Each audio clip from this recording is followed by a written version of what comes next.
So 2014, 19 అయిపోయింది. ఇప్పుడు next election కోసం మీరు పోరాటం చేస్తూనే ఉన్నారు. అదొక క్వశ్చన్.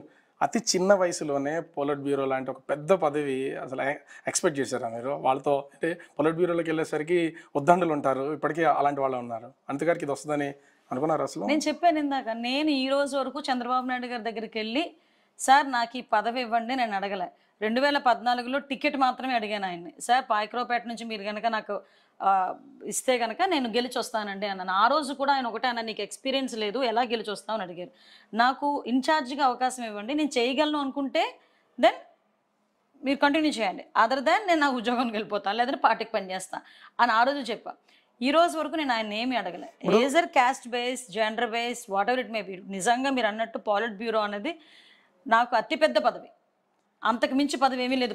ఇప్పుడు చూస్తే ఏపీలో అటు టీడీపీకి సంబంధించి మహిళా అధ్యక్షురాలుగా ఉన్నారు. మీరు మహిళా అధ్యక్షురాలకి పదవికి వన్నీ తెచ్చేంత పోరాటాలు ఏం చేశారని అనుకుంటున్నారు మీరు? అంత అంత విధంగా మీరు ఏమైనా పోరాటం చేశారా? నేను పదవులకు వన్నీ తెచ్చేటంత పోరాటం నేను చేసానో లేదో ప్రజలు చెప్పాలి, కానీ నేనైతే కమిట్మెంట్గా వర్క్ చేశాను. నేను అధ్యక్షురాలుగా అయిన తర్వాత కరోనా టైంలో నేను అధ్యక్షురాల కింద అయ్యా. ఎగ్జాక్ట్గా కరోనా టైంలో నేను, నా డ్రైవరు, నా పిఏ రాష్ట్రం అంతా తిరిగినంతగా మిగతా ఏ నాయకుడు తిరగలేదేమో, ఏ పార్టీలోని కూడా. ఎందుకు నేను ఇంత గర్వంగా చెప్తున్నానంటే, గర్వం కూడా కాదు, ఒక ఇంత బాధ. కరోనా లాంటి సిచ్యువేషన్స్లో కూడా ఆడవాళ్ళ మీద అఘాయిత్యాలు తగ్గలేదు ఈ గవర్నమెంట్లో.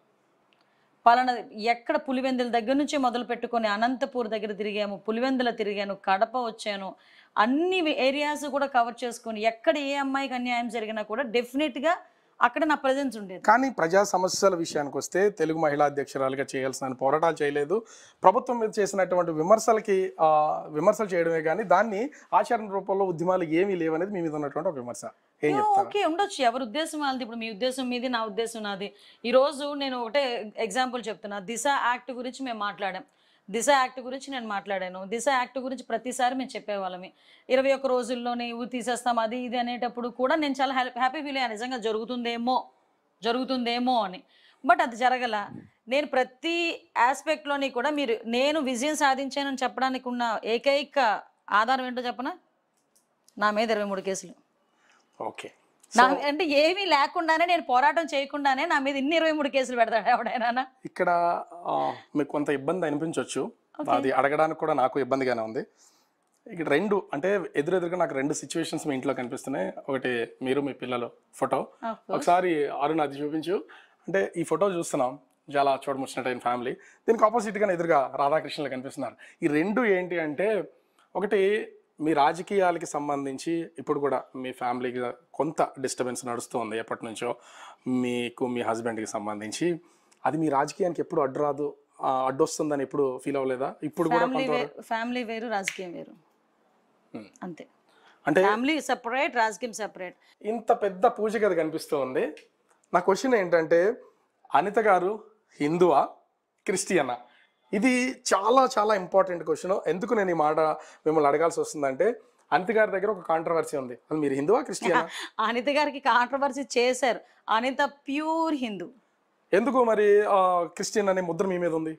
చెప్తున్నాను కదా, ఏవేవో ఇంటర్వ్యూస్లో నేను మాట్లాడిన మాటల్ని కట్ అండ్ పేస్ట్ చేసి ఇప్పుడు నేనున్నానండి. నేను ప్రజాప్రతినిధిని, గుడికి వెళ్తాను, చర్చ్కి వెళ్తాను, అట్ ద సేమ్ టైం మసీదుకి వెళ్తాను. ఇప్పుడు నా 3 మాటలు మాట్లాడారు కదా, ఏదైనా సందర్భం వచ్చినప్పుడు ఈ గుడి తీసేస్తారు, మసీదు తీసేస్తారు. నేను చర్చ్ అనే పదం ఉపయోగించాను కదా, ఇది ఒక్కటే టక్మని కట్ చేస్తారు. కట్ చేసి సోషల్ మీడియాలో పెడతారు. క్వశ్చన్ నేను అడిగానంటే, టీటీడీ మెంబర్గా మీకు అవకాశం ఇచ్చిన మీ పార్టీ అధినేత చంద్రబాబు గారు, మీరు ఒక క్రిస్టియన్ కాబట్టి మీరు టీటీడీకి అనర్హురాలనేది జోరుగా ప్రచారం జరిగింది. చివరికి మీరు ఆ పదవి జోరుగా ప్రచారం జరగలే చేశారు. ఒకటేంటంటే నన్ను ఇబ్బంది పెట్టాలి, తెలుగుదేశం పార్టీని ఇబ్బంది పెట్టాలి. నేను ఒకటే అడుగుతున్నాను, నిజంగా ఆ రోజు నా మీద లేచిన నోళ్ళు ఈ రోజు కరుణాకర్ రెడ్డి గారు వాళ్ళ అమ్మాయికి ఏ రకంగా పెళ్లి చేశారండి? ఒక క్రిస్టియన్కి ఇచ్చి పెళ్లి చేశారు. అందులో ఎంతమంది క్రిస్టియన్స్ లేరు? ఈ రోజుకి కూడా అన్యమత ప్రచారం ఎంతవరకు జరగట్లేదు తిరుమల తిరుపతి దేవస్థానం కొండ మీద? ఒకసారి మనం కూడా ఆలోచించుకోవాలి కదా.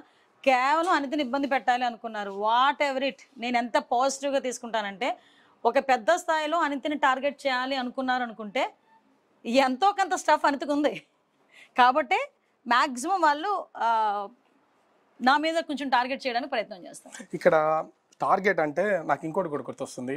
2014 నుంచి మీరు 19 వరకు అసెంబ్లీలో ఉన్నారు. అసెంబ్లీలో నిజంగా ఒక ఫైర్ బ్రాండే.